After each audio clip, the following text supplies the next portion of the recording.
Namaste, Jai Hind. Welcome to MMK The Eagle's View. Those who haven't subscribed this channel, do subscribe and do participate. We value your feedback. Please do us comments, whether it is positive or wherever we want to improve it. We'll definitely put that effort to do that. Please subscribe this channel, and because 60% of the viewers who are watching the videos, they do come and watch regularly, but they forgot to click that subscribe button. Please do that.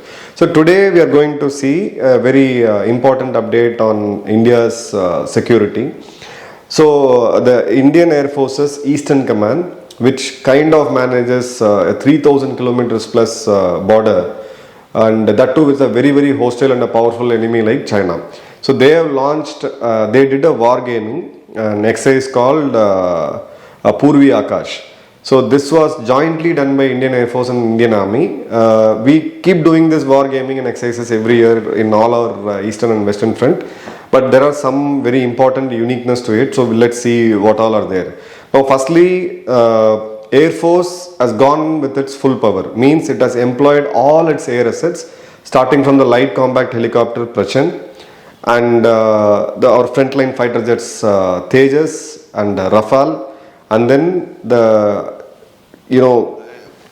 literally the cherry on the cake is we have deployed our prized S-400s, which we bought from Russia. The last S-400 batteries have been handed over, and it has been named as Sudharshan. Sudharshan, we know, a very strategic weapon of Lord Krishna, which has been told. So we all know the history of what the Sudarshana Chakra means. So we had meant it that it's going to be a strategic asset, and we will use it as and when it is required. So the name is very important. Now there are a few trolls, I have seen them in Twitter, in other platforms. You bought a weapon from Russia, it's not yours. Instead of S-400 you named it Sudarshan, what's the big deal? Boss, it's not a big deal. We have been sleeping on Make in India. We haven't had put in the basic effort for the past 60-65 years. For the past 5 to 6 years, the elephant has woken up. It has started walking. Very soon it will run. By 2028 or by 29, we will have our own indigenous missile defense system, which will be much better than S-400. So please hold on your horses.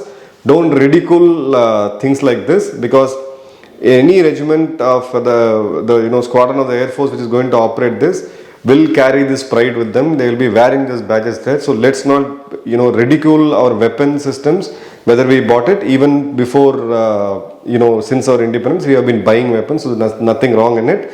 Now we are on the right path. Now coming back to the topic, we have LCH Prachand, we have Chinooks, which is a huge lift choppers which we bought from US. We have French made Rafales, we have indigenous Tejas, and we have the Russian made Sudarshan S-400, which is rechristened as Sudarshan now.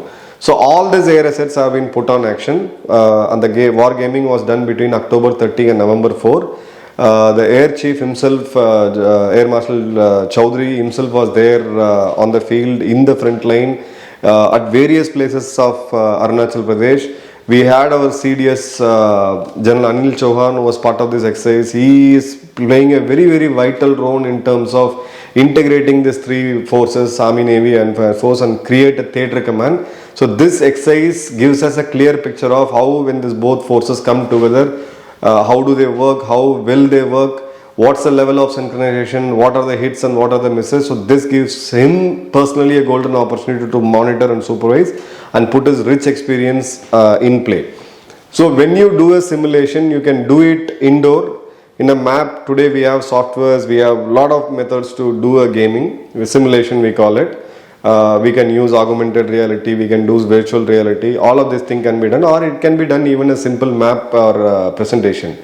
But when we do an exercise in the ground, and that too with the live real border, which is Arunachal Pradesh, and we are going to talk about the real targets which we are intend to attack or defend. So attack in the sense when if we have to cross the border and enter China, so there are few targets which we need that tactically and strategically as well, and we also have certain ground of tactical importance which we want to hold. So all this will be done in an exercise. Lot of learnings and lot of lessons forces will be getting both tactically and strategically. So that's an important of this. Now when we look at the Sudarshan, It was bought at a very high price.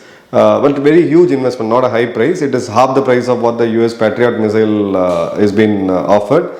So we spent around $5 to $6 billion in it. Then came the Ukraine-Russia war. The thing got delayed. Now Russia silently delivered it to India. It's not only delivered. Our Air Force personnel officers have been trained in S-400. They know how to use it. They know the nuances of it. Now it is not. We cannot say that we bought it, we are going to put it on use. It's already operational ready, and that too right in the nose of enemy, which is Arunachal Pradesh.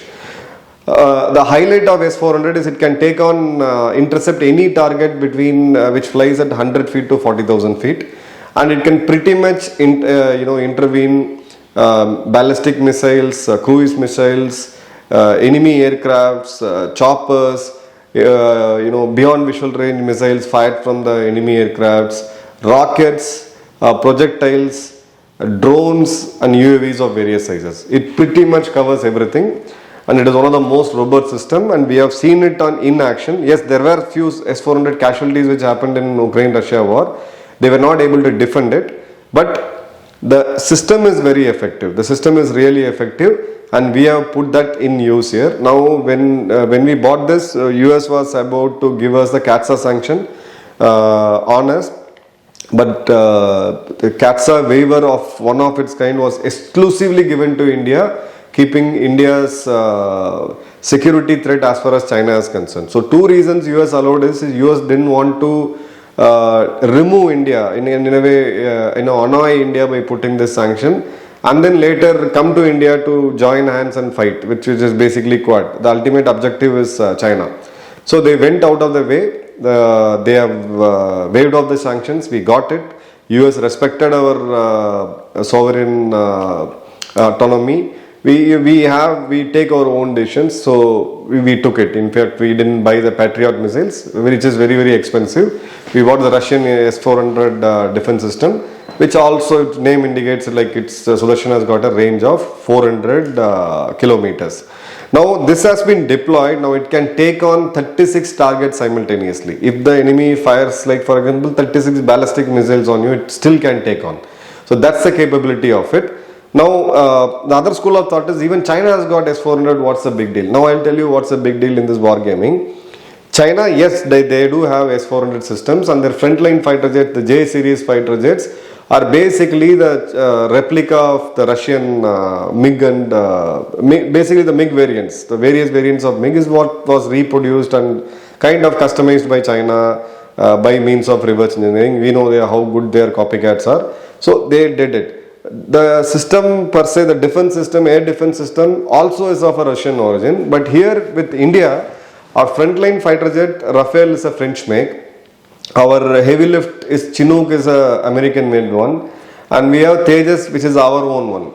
So the various platforms, weapon platforms come together, and this gives us the golden opportunity to test the efficiency of Rafales, especially how effective Rafale can counter the S-400, if at all it can, or is there a way to use a Rafale staying away from the S-400's range. The moment it goes inside the 400 kilometer range, the system gets activated, it can take on a fighter jet. So this gives a lot of lesson for the Rafale, and we have this Meteor missiles attached with Rafale. We have other armaments which we bought from Israel. So it's a very complicated structure. The fighter jet just flies, it doesn't fly on its own. There's a huge ecosystem which exists. Now that has to be integrated with a completely different Russian make S-400. So all this gives us a very, very valuable lesson. This will give us lot of advantage in terms of battlefield. One is the technical advantage or the weapon advantage in terms of generation. For example, Rafale, it's a 4.5 generation aircraft. China claims to have a 5th generation aircraft. That doesn't mean that China is much superior to us, or in terms of number or in terms of the generation. But the fact here is how well are you able to integrate it and use it effectively in the battlefield. That matters a lot.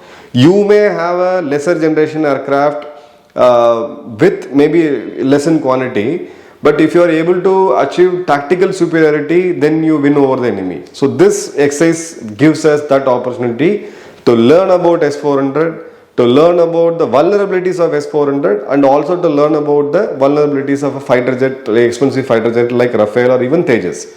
So that's the thing which is done here. Now let's look at certain unique things which is here. Then we go to the perspective, on the strategic perspective. The uniqueness of this is a scale, the scale itself is huge. The entire army, chunk of the army, Eastern Army has been mobilized. The entire Eastern Air Force have been mobilized. So they work together. There are two senior leaders from Air Force and the CDS who are present there. A lot of other leadership was there to observe what exactly goes well and what we need to learn. So it gives us both the hits and misses. Second, it tests our logistics capability in the battlefield. So how well are you able to manage your logistics? Third, it also tests our repairing capability. One is a field repair we do. So we always, we pull our, if something goes wrong, we replace forward and repair in the rear. So you would have got it now. If something happens, I don't do the inside to repair then and there. I just remove the, for example, a gearbox of a armored vehicle. You tend to remove it, put a new gearbox there, and then you send it back to your rear area where you have a much bigger, better facility, a static establishment like a base workshop, and you repair your gearbox there. And again, you keep the inventory rolling. So here we have actually seen inside to repairs how effectively our soldiers and the maintenance team and the technical team can go and actually repair it in the real life scenario, like 10,000 feet above sea level with cold has already set in. It's quite cold. It's harsh winters there. So we get to have a real life experience of how effective our repair and maintenance is. Third, it gives you a lot of joyness. It's after quite some time, Army and Air Force get together. Both have a different culture. They're very, very unique organizations in their own nature. So when they get together, the bonhomie, the brotherhood between the officers, the soldiers, the airmen, that happens. So everybody gets to know each other. So this gives us a golden opportunity. When this sets a platform actually to go move into the theatre command kind of a structure. Because earlier we used to work in silos. The army calls for the air support and Air Force comes and gives air support. So all this thing goes on. So this gives us golden opportunity. So we have war gamed both scenarios, offense and defense. Now, when you look at China, offensive operation against China, it was kind of, we had this, should we do it? Won't do it to anger China? What are the strategic impact it will have? So now the thing is very, very clear. It's absolutely very, very clear. If needed, we will go offensive and we will also keep gaming our defensive capabilities as well. So it has tried both offensive and defensive. Now let's look at other important factor in this is we have the Garud Special Forces of the Air Force and the Para-Commando Special Forces of Indian Army, both working together in sync. They were a single team. They are important to take on critical enemies infrastructure. It may be an airfield, it may be an ammunition dump, it may be enemies S-400 defense systems, or it may be an enemy's command post. So all this real targets, what I mean is the real targets was identified and this war gaming was done. So it gives us a lot of opportunities for the special forces to learn from each other and to create a new, battle order or a new way of approaching things. Because when they identify targets, each of them were working in a different environment. When they come together against something of a common cause like this, that gives us a lot of synergies between the special forces. Now let's come to the strategic point of view. Why did we do this, or why is this important to us? Firstly, we all know in geopolitics, it's posturing. Weakness attracts invasion. If you are perpetually weak, the enemy is all at his, we are at the enemy's will that he can come and attack us at any time. So we have to continuously project our power. So here it's a clear power projection. If you have seen what happened with China since April 2020 when the first intrusion happened, followed by a hand clash, they behaved with worse than a street thugs. We lost 20 of our valuable soldiers, including a commanding officer. We gave them back in kind. An American estimate says 100 Chinese soldiers. A Russian estimate says anywhere between 50, 46 to 100. So let's not get into the number. Then there was a stalemate. There was troops build up in both the sides. There were deployments which were as close as 1 to 2 meter. But there was a clear scenario of this escalating into a limited or a full-blown war. Subsequently, 18, 19 rounds of core commander talks happened. A lot of de-induction, de-escalation happened.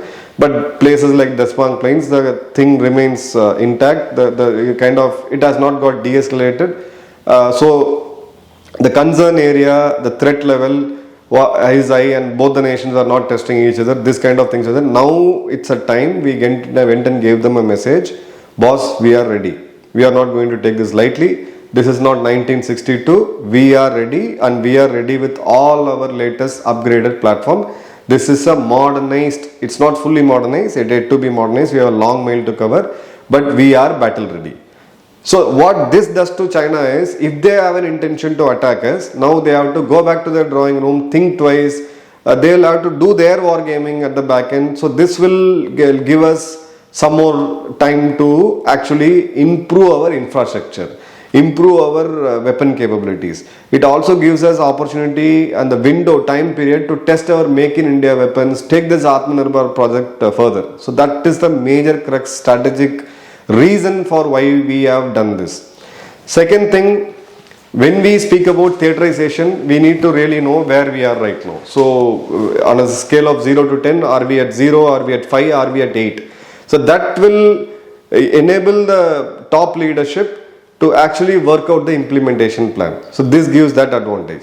Third, it actually tests you. It tests your soldiers, whatever battle strategies we have, tactical targets. Are we at the right thing? How good are we in using these new weapons? How good are we in command and control structure? How good are we in the communication? Because all these are network-centric warfare. So this gives a golden opportunity for us to test our networks as well.